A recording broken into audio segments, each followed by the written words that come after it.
Now let's look at the actual bar plot using geombar. To create that bar plot, I'm going to aggregate the data based on the manufacturer and I'm computing the mean mileage for each manufacturer. Now this is going to be my input data for geombar.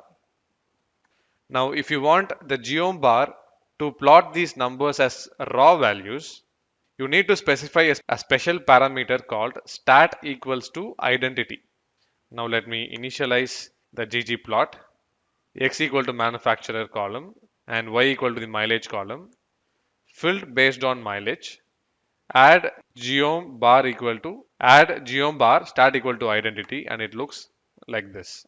The bars are now colored based on the value of the mileage column. The lighter the bar, the higher the value of the mileage as well. Can you think of an inference out of this bar plot?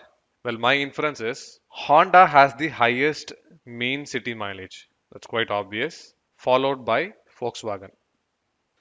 Let me quickly recap what we did. We started off by using the MPG dataset to create a histogram of the number of rows based on the manufacturer column. Next, we saw how to fill those bars by setting position equal to fill. The y-axis gets converted to proportions and the entire height of the bars will be filled if you are using this particular argument.